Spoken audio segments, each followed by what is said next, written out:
Hey everybody, welcome to tonight's Campfire Coffee with OGE live stream. I'm Carrie, I'm the one who's been sending you all of the emails, so nice to finally sort of meet people even though not really face to face.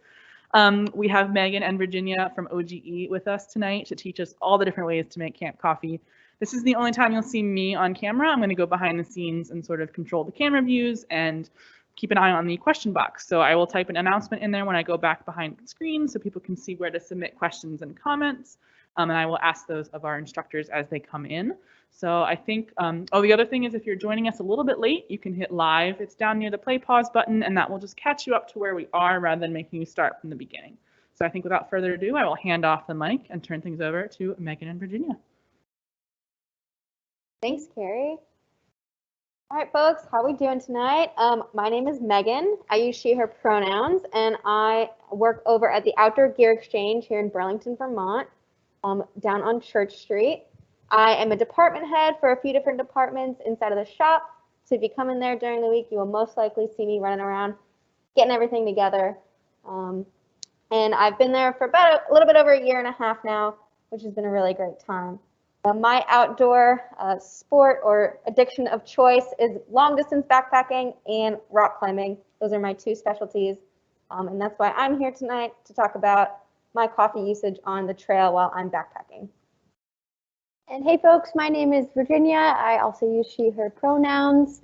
I am one of the floor managers at OGE and have been romping around there for over 5 years. And my kind of favorite way to spend time outside is paddling. I do a lot of canoe tripping, which, different from Megan's endeavors, often allows me some more packing space. So we'll kind of, in a little bit, talk about how our kind of philosophies on what we might bring along differ. And I also do a lot of skiing and some winter camping as well, and we'll touch on some of those aspects too. Yeah, so to get started, we'll just start off by showing you the different heat sources that we're going to be using tonight and kind of explaining. The first one is something called a Whisper Light stove from the brand Msr. So if you'll follow me over here, we've got one set up right over here. This is what the stove is going to look like. When it comes all packaged up, all these little feet are kind of bunched up together, but then you can pull it out and you've got your little coil through here, and then you want to have your gas. We're using white gas inside of this fuel bottle right here. You want to make sure that it's pretty full, not over full obviously, but good enough. And you've got a couple different ways that you need to prime the stove, but if it is in good condition and it is working pretty well, then it's super easy to set up. And this is really great for groups. It can obviously has a wider surface, so it can hold a bigger pot and boil up a little bit more water at a time than a smaller stove, which we'll show you here in a minute.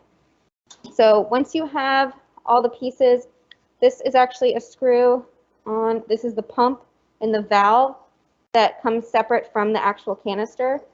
And so to set it up, you do actually have to insert this into the canister and make sure that that is screwed on tight so that way no gas is leaking out. And obviously be careful, you are working with gas, so you don't want to spill it all over your hands and then be using a lighter really close to what you're doing. So just keep that in mind.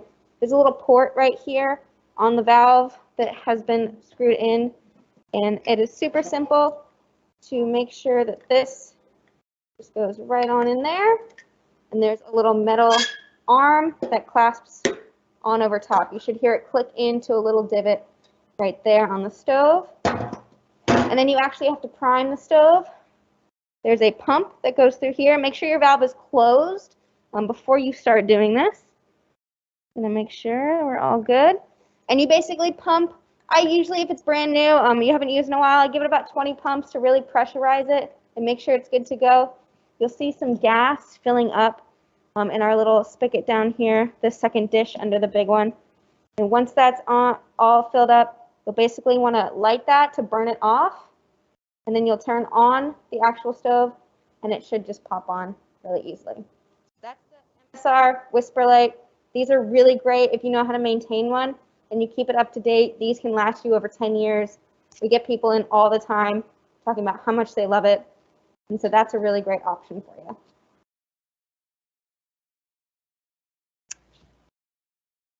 excuse me. Another good heating source for camping is a canister stove. So that is an already pressurized propane isobutane mix canister that you can get different types of stoves that actually just screw right on top. These are nice because they are a little bit more packable, a little bit lighter, but as Megan mentioned with the MSR stove, they have often a smaller diameter of a platform to put your pots on. So you kind of do have a limit.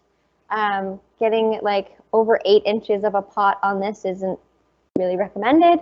Some of them have igniters on the side here. Others you can just bring a lighter to the source where the fuel comes out. And then you cook in with gas, as they say.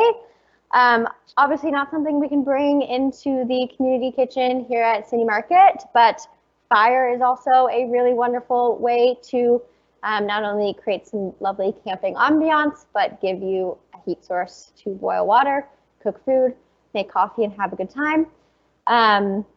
One thing to note with cooking over fire, we'll show you in just a moment here some of the different vehicles for water and cooking pots and pans that you can use. Some of them are pretty light materials like titanium. If you are cooking over a flame that has very variable temperatures, you are going to want to get something that is a little bit of a thicker metal, like a cast iron or a stainless steel, and skip the titanium altogether if you're dealing with an open flame fire. So that's a little bit about some heat source, and then we'll get into how to make a delicious cup of coffee. So let's head on back. We've got a few different ways that we're going to go over in terms of making coffee out in the backcountry and whatnot. We've got a couple of pot options we wanted to go over just to kind of give y'all a look at what we have. So this was that ultralight titanium pot that Virginia was talking about. This is what I bring on my long distance backpacking trips, and honestly most of my trips in general. It's super lightweight. I can actually fit one of those smaller isobutane tanks, the little gas cans, in here along with my little fold-up stove, and then I have a little top that I put on, and that's my whole cook set right there. So super lightweight, really great. This is a 750 milliliter pot, perfect size for one person. You can do 2 as well, but you might have to do 2 different cooking times, and so that's one option. We've got one that's a little bit bigger, maybe for that 2-3 person trip that you're taking out on a weekend. This one also, its top actually turns into a little frying pan, which is super nice if you're actually out there cooking a few things instead of just your dehydrated meals and whatnot.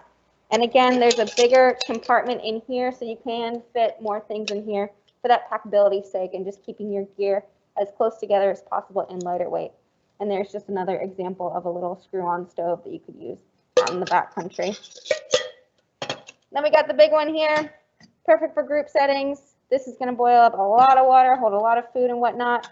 This is great for base camp, car camping, things like that, canoe camping. When you do have that extra room and you want to bring a couple more, there's a lot of other options that you can fit in here as well. This one wants to come on. There's a whole nother pot in there. You're making a 2-course meal, 3-course meal out there. Go crazy. This one's awesome. And a little bit more heavy duty. So those are those options through there.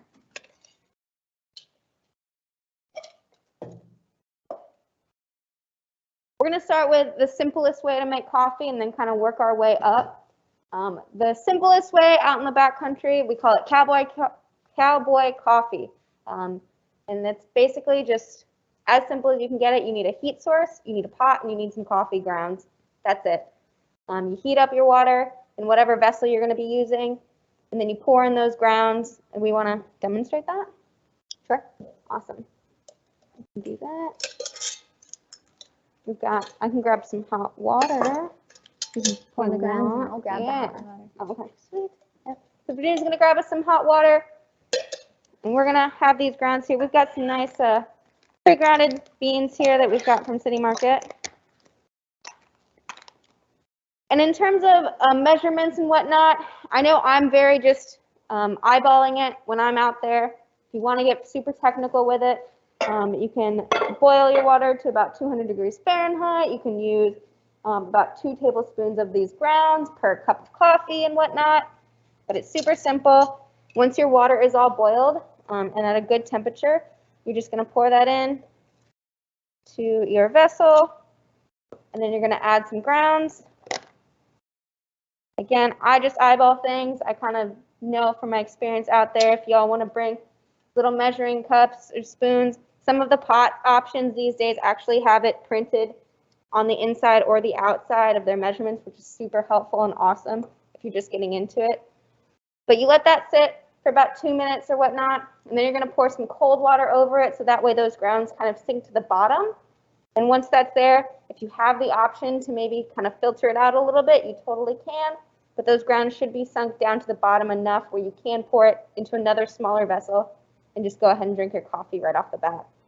I like to use just a small ultralight cup sometimes when I'm out there, just so I have my pot and my cup if I'm making 2 different things, my breakfast or my lunch or whatever, and then a side drink.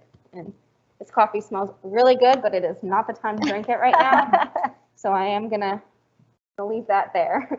But yeah, that's Cowboy coffee. Super simple, ultralight, really great way to just get that caffeine out there.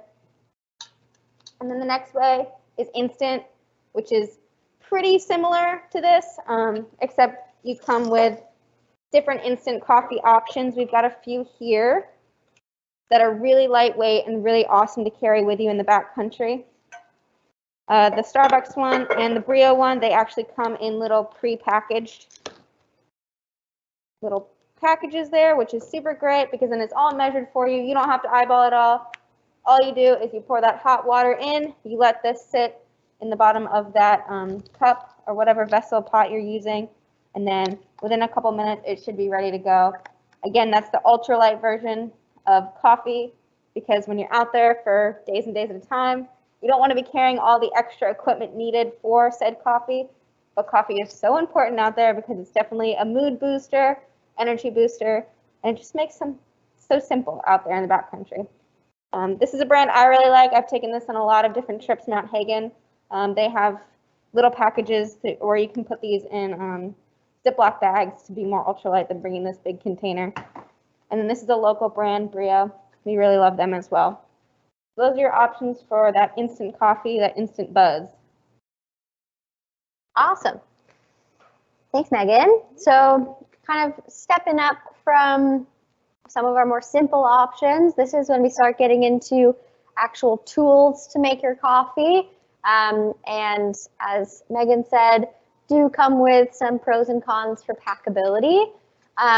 If you're reading along on your handout, by the way, that's a great way to reference back to some of these instructions and practice them yourself.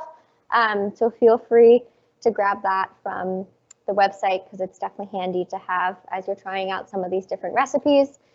So I will be talking about the Aeropress, which is actually my favorite way to make coffee. It's also what I use at home every single day just to have a vote of confidence for how much I like this thing.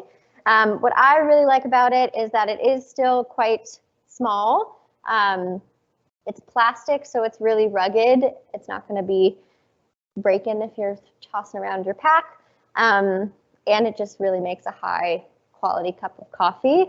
I like to get pretty fancy with my coffee. I see it as a nice little science experiment that you can do with tasty benefits at the end of it. So I also will even bring a little hand grinder so I can grind my beans fresh. And what I like about that is it fits right into the Aeropress there.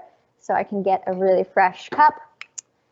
And then I will go over how I like to make my Aeropress. The recipe that we put in the handout is the classic method. That's really easy to follow. I'm also just showing you a couple of different ways. I'm going to show you the inversion method, which is also one of my favorites. So the Aeropress, you'll end up plunging it like this. And so the method that we talk about in the handout, we'll start it like that. Inversion, you're actually starting it upside down. And so what I do is I will get my cup ready. Thanks, City Market. This also has the filter pod and the filter. I like to use a reusable stainless steel filter just because, you know, climate change, the planet, all those things. So I'll get that set up, and then I'll grab my coffee and I'll put it right into my Aeropress.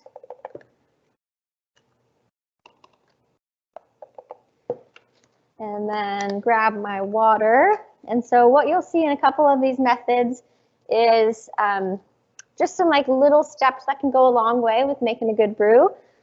You'll definitely see it with the French press and also the pour over, but shaking out your grounds to make them flat, and then doing what we call a blooming coffee, which you'll see your lovely baristas do as well.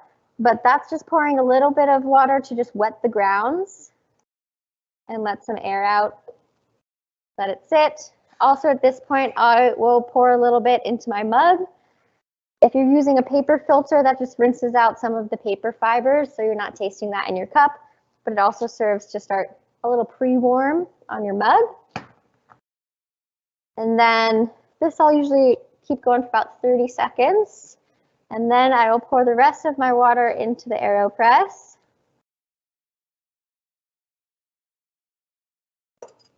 Aeropresses come with a little stirrer, so then you can stir your grounds. Oops, making a mess. Gonna keep it. We'll wipe it down. And this is when you can get that filter onto the screw top of your Aeropress. And then usually I'll dump my little pre-warming water. And again, this is the inversion method, so you end up flipping it onto your mug. You'll want to top up your Aeropress here. Do one more stir. And then you're ready for the press part of your Aeropress. So you'll take the plunger, pop it in there, and just press it down. It looks nice with the glass mug. It does, yeah. Fancy. Maybe I will have some coffee at You know, 6 p.m. Might regret it later, but. And then once you feel that fully resisted,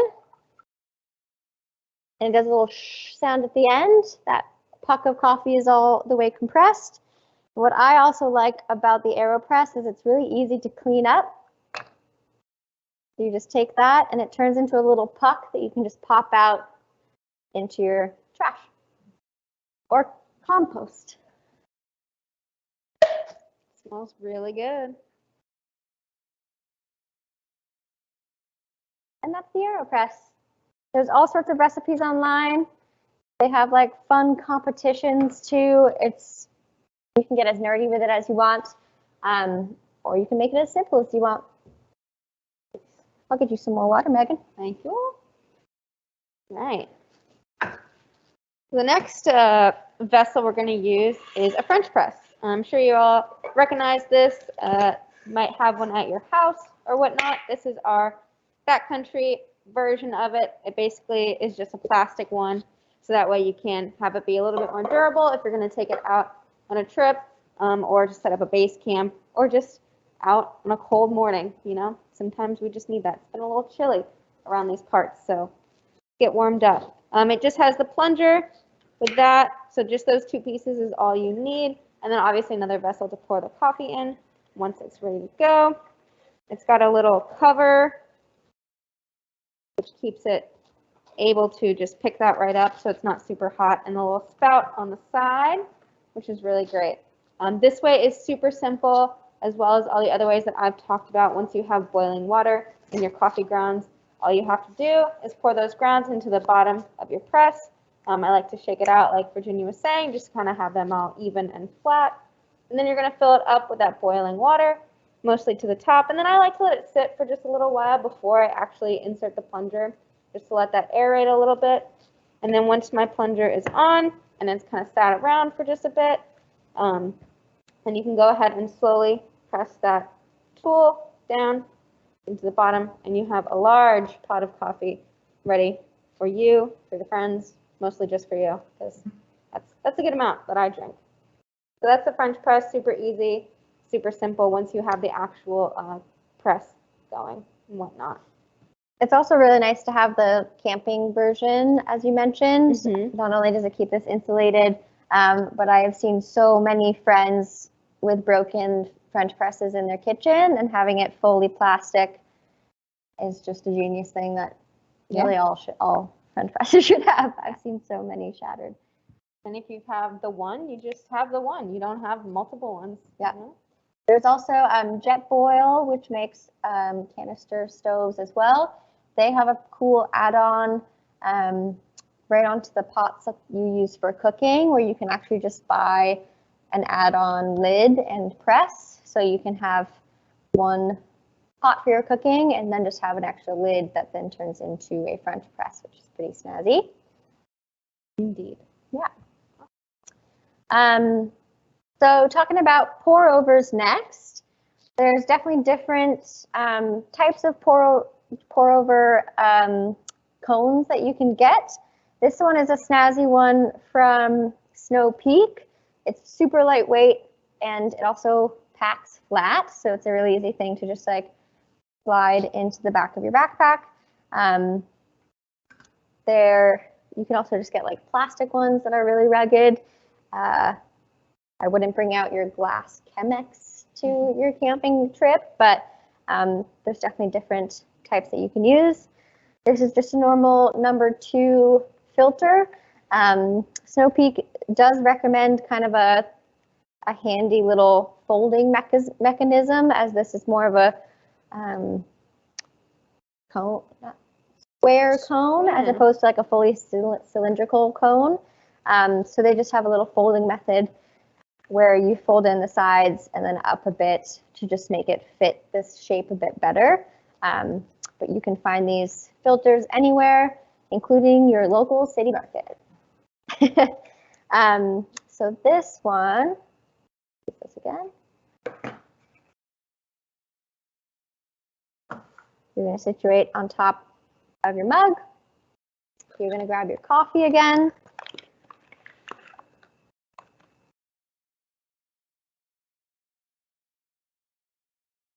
And some similar concepts to what we saw with the Aeropress, and that you do want to, I actually already skipped the step, so just pretend I did it.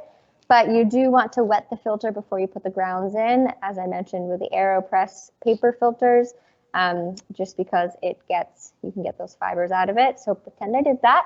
And then once the grounds are in, you'll want to do your bloom.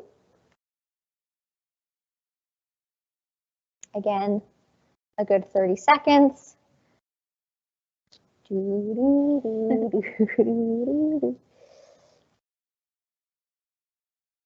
And then there's definitely a philosophy to how you can kind of pour your pour over. It can be a little bit tricky with a camping pot like this, as opposed to your home pot that might have a bit more of a pronounced spout to it. But you can definitely try your best.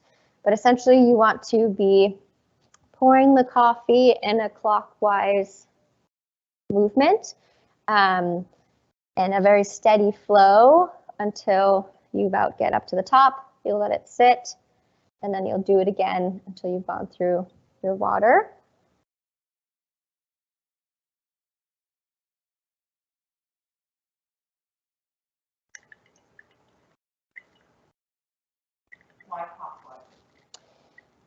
It's something about how the grounds settle. The coffee grinds actually settle into it, and just reducing little pockets and making it a more uniform way for the water to seep through the coffee grounds.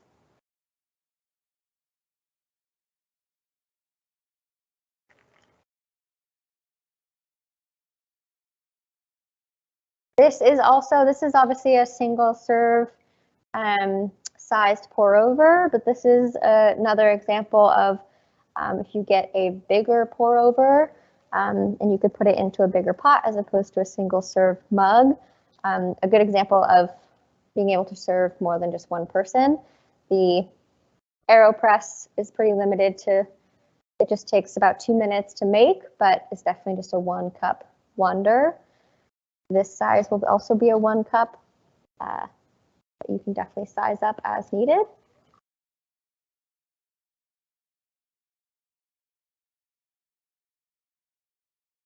And that's, it really smells great.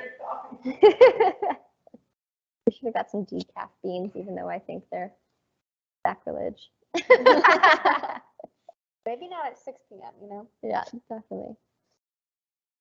I drink my coffee black. For those folks who do the cream and sugar routes, sugar packets are pretty easy to bring along. I can't personally speak to any kind of cream. I know there's like powdered cream that you can get.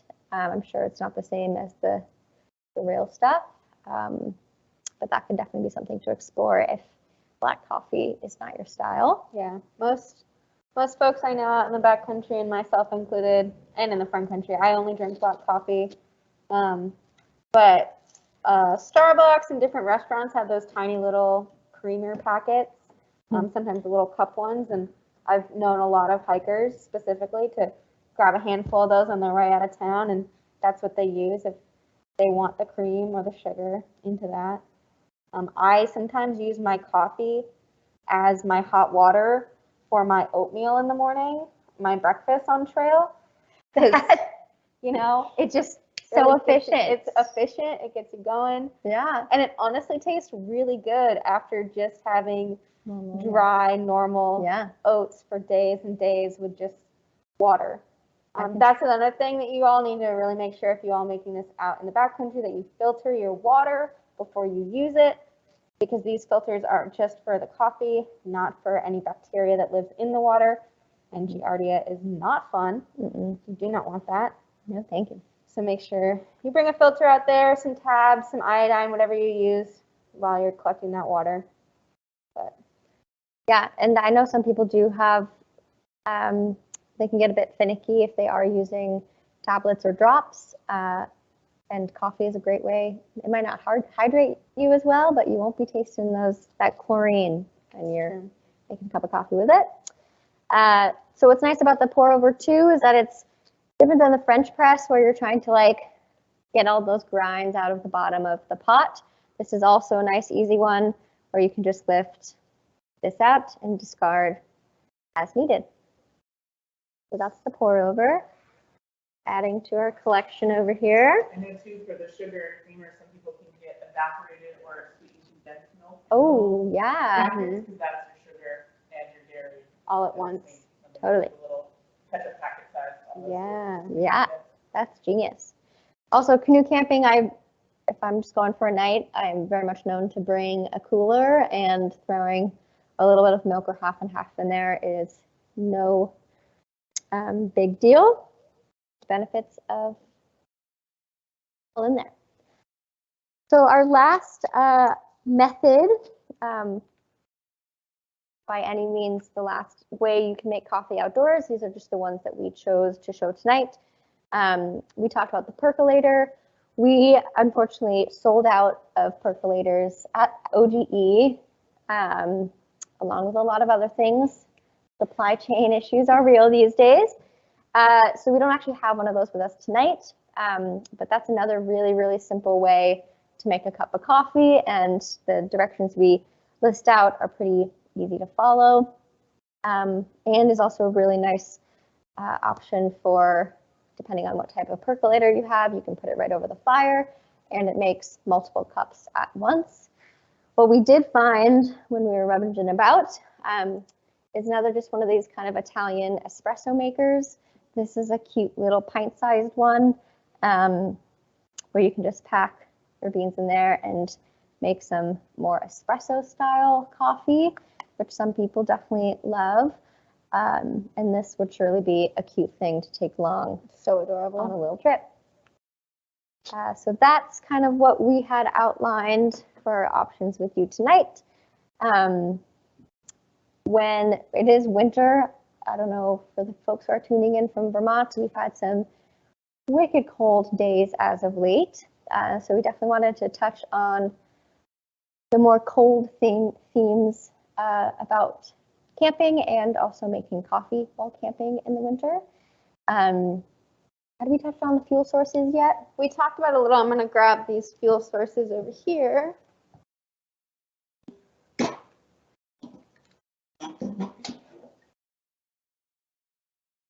We talked about the white gas versus the isobutane tanks. These little tanks, they are marketed as a 4-season tank, and that is true. However, in the extreme cold, it takes them a little while to actually heat up, and then it will burn faster, so you'll lose a lot more gas in the colder weather. So a little tip or trick is if you do only have one of these out there, and you would put it at the bottom of your sleeping bag, obviously without the stove attached to it, just to keep it a little bit warm and not super cold when you are about to use it. It will kind of spout off a little bit more gas when you screw on the stove immediately and not heat up as fast, and it just won't work to its best ability. It'll still work, but it's a little bit finicky. The white gas is definitely your best option when you're out there.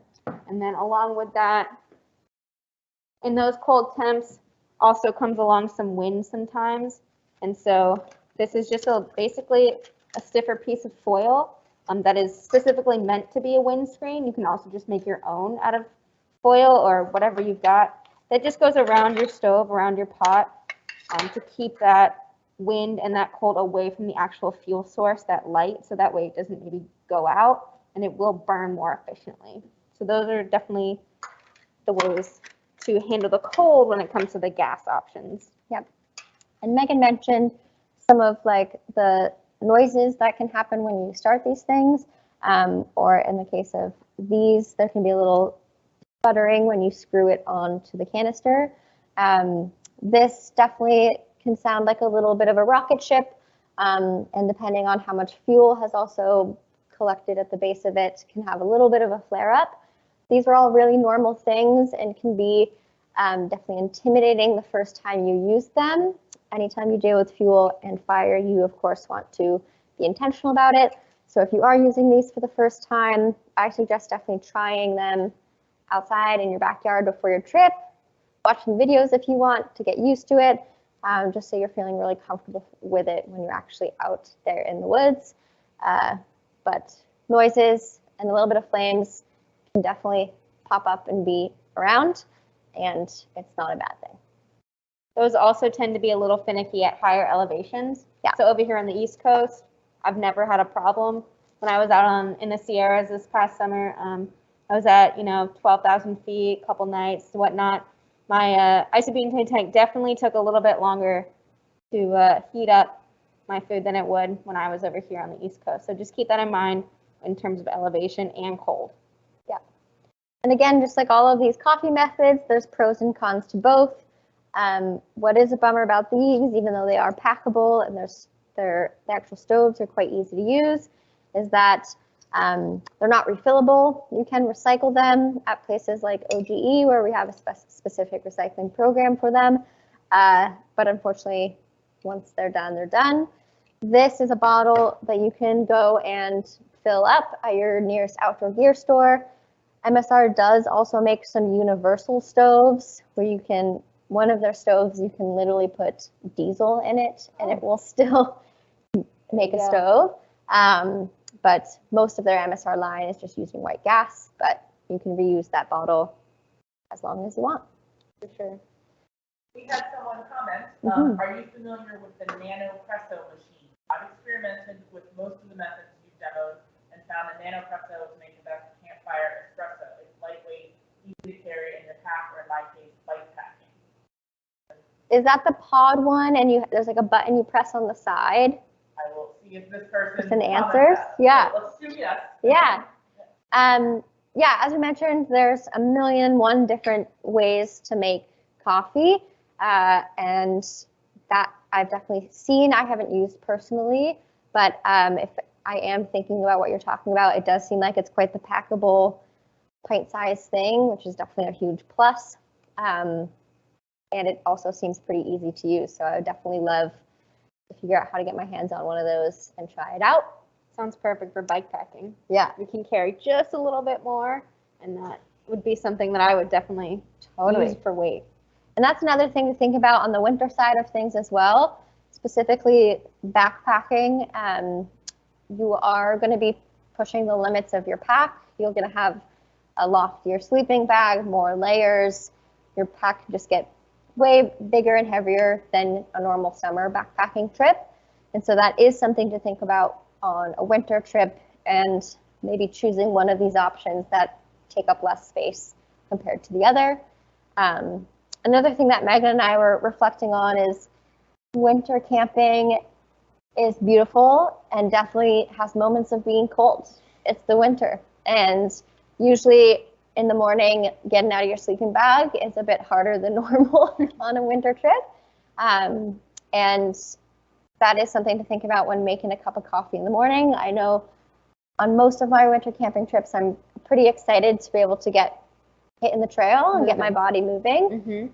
So making an elaborate breakfast and coffee on a winter camping trip usually is not my priority like it might be on a summer camping trip. So that's another thing to think about when you're heading out these winter months. Definitely. I wonder if you could maybe demo breaking down the stoves and then resetting them up, so if people miss that in the beginning, they can kind of see the on how the stoves actually look when you get them out of the bag, how to put them up, and maybe even light one under the hood so we can hear that rocket ship noise you mentioned. You betcha. We'll head back over there. We have some time at the end. We got all over here. I can pack this one all the way if you want to pack that. Turn our water off. I was looking for that bag.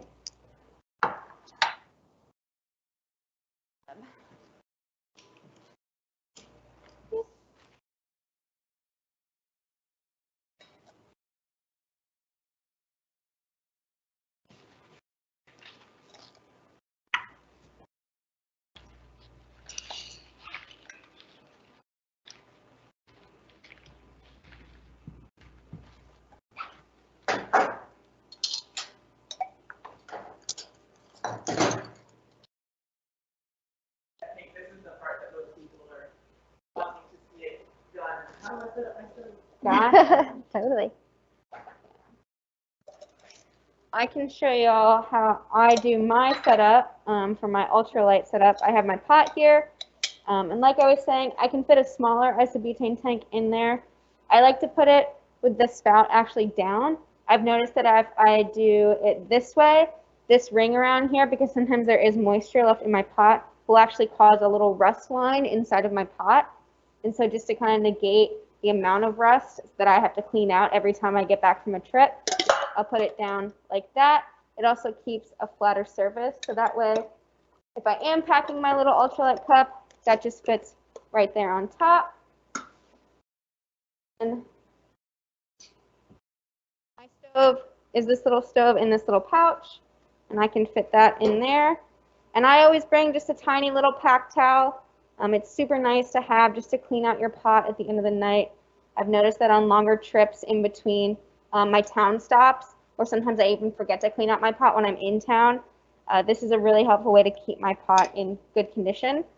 And then my top goes on there. I've got this rubber band, basically, that I just put around there. And that's my whole stove setup kit for pretty much everything. I'll also obviously throw a lighter in there and have a backup lighter in my pack, just to always have that. So that's kind of how I pack mine up. And then taking it out and setting it up is super easy. This is my little stove.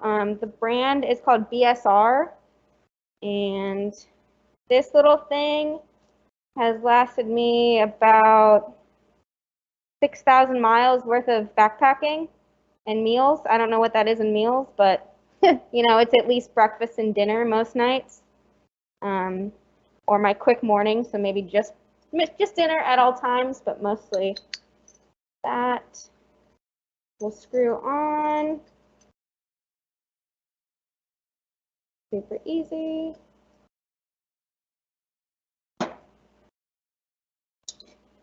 And that goes right on there. I wonder if this has any fuel in it. Let's see. I'll just turn my valve on just a little bit. You don't want to blast it right away. Once you can kind of hear it,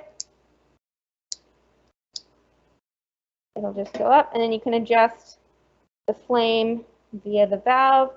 This is really nice because I can get things to simmer pretty quickly on there. It's not as fast as maybe a jet boil, but it works really well for me.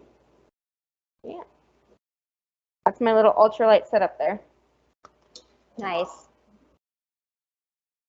Awesome. And so this is the Msr Whisper Light. They make a few different models of a very similar style stove. This one, as Megan mentioned before, has the legs that slide open like that. So they do pack down a bit smaller. You do want to make sure that you're not lighting this on like a bunch of like leaves and very dry debris. So like clearing that out, making sure it's a flat surface is definitely really handy. This is the fuel and the fuel bottle. The isobutane actually come pressurized. This is just just pure fuel. So the pump on the top is what adds pressure to the system so that the fuel can run through to the stove. So you want to get your pump going. I knew we weren't going to be cooking with these today, so I didn't fill this up. So we'll see how she does. I'll add a couple more pumps. At least, yeah.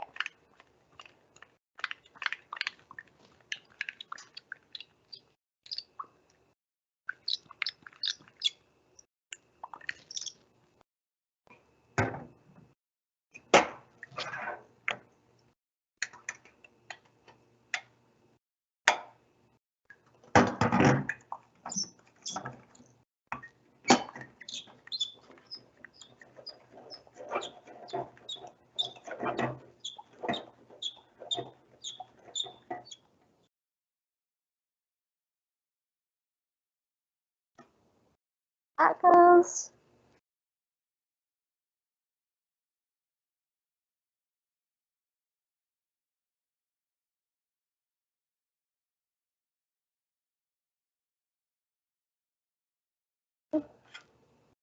We might need to Yeah, I just need some more pumps. more pumps.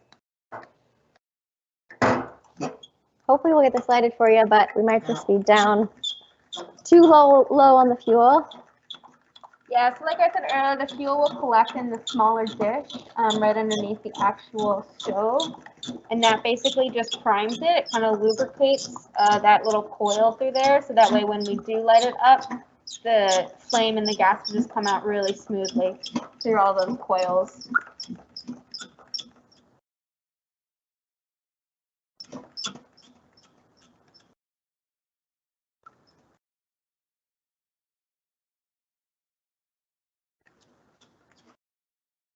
Love it.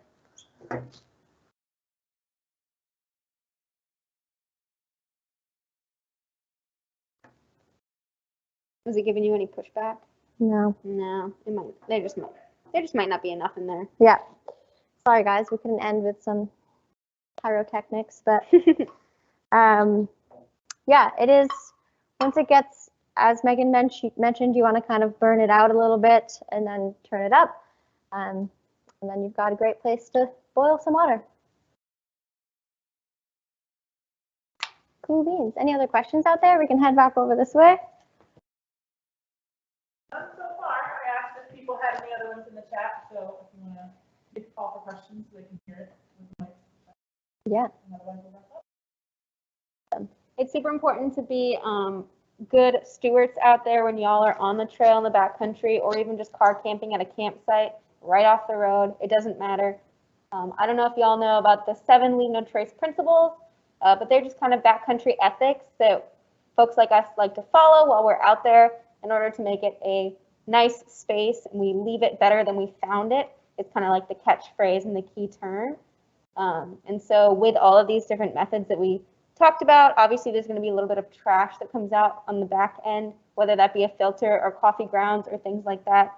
Luckily, grounds are compostable, so depending on where you are in the environment you're in, you are able to kind of leave those where you are, maybe spread them out a little bit, depending. Sometimes I will dig a little hole too, just so it's not visible. For sure. But the filters and any other trash that you have, please pack it out with you. If you pack something in, you must pack it out. That's kind of a good rule of thumb to think about when you're out there in the backcountry. Let's talk about maybe some favorite camping breakfasts to go along with coffee. Options for people. Yeah. Sure. You can talk about some ultralight options, and I'll talk about my fun canoe camping ones. Yeah, in terms of the ultralight world, and in terms of the long distance backpacking that I've done most in my outdoor career, I just kind of go super simple. You know, there's the oats that you can bring along with you. I like to bring maybe some peanut butter powder, some protein powder to add into there. Dried fruits, like dried blueberries I brought on my last trip. It was so good. Yeah. And different things like that. There's also this hiker shake that we like to make out there where you basically use chia seeds, water, and almost like a brownie mix. And you put it into a water bottle and you shake it up, and it's almost like a protein drink that you can drink on your way out. Breakfast essentials is a big one that a lot of hikers use, and things like that, just to get you enough fuel to get you going throughout the day. If you're super short on time, or some days you got a lot of miles to make, Cliff Bars, my go-to. Throw a couple of those, and I always usually do make coffee. I always make sure I have enough time for that, and then I head out onto the trail. So those are my kind of go-tos. There's a ton of other different ultralight ways to go, but those are my favorites. Yep. And also, again, when you're trying to like get up and get moving, I just those like standard oatmeal packets, I'll actually just pour the hot water right into the packet and eat out of that, so you're not creating any dishes, and then you can just put it right in your trash. One of my favorite kind of luxurious, and you're enjoying your canoe camping adventure with some friends, I will bring my little cast iron skillet, and I'll actually make a campfire frittata. So I'll bring my eggs in my little plastic egg carton. I'll sometimes do just like a variety of veggies. Sometimes I'll do some tomatoes and broccoli, some goat cheese, and then I'll just have a plate, either just some kind of metal plate that I can use as a lid, and then I'll put it over the fire and put some toast over the fire too, and have a nice little backcountry frittata. Also making like an easy scramble with like egg scramble with some veggies, and little breakfast burritos, because wraps and some cheddar cheese are really easy to pack along. I don't love doing a bunch of dishes. Like, it's nice to make really delicious meals, but being able to use like a cast iron, like a one pot blender, is really nice, especially for mornings when you don't want to be doing a lot of dishes. Yeah. Yeah, those are some of my favorites. Bagels are really easy to pack out. Yep. I like that. Little peanut butter packets. That's a really good protein and carb mix to kind of get you going in the morning. I always pack out a banana or two for my first 2 days on trail. That's always something I definitely look forward to. Just finding those creative little things that really just help you make your morning, if it is kind of a struggle to get up, or maybe it is cold, or maybe you don't want to walk, or whatever. Those couple little things will definitely help in aiding your morning motivation along with the coffee.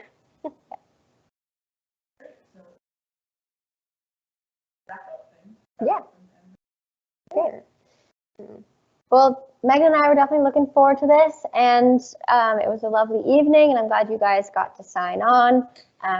It seems like City Market, this is my first one. Megan's done a few at this point, but what an awesome thing that City Market offers. I can't wait to tune into more. And yeah, camping is fun. Coffee in my world is essential for my functioning. So that extends to having coffee on camping trips as well. And just have fun with it. I think it's fun to explore different methods and tune into what you like, and enjoy your cup of coffee in the great outdoors. Yeah. If you all need us, we'll be at Outdoor Gear Exchange right up the road. A couple of us have a good bit of experience out there in the backcountry doing all sorts of different things, including the coffee and the cooking and whatnot. So just thanks for tuning in. Thanks for supporting local. It was great. It was great being here. Have a good night.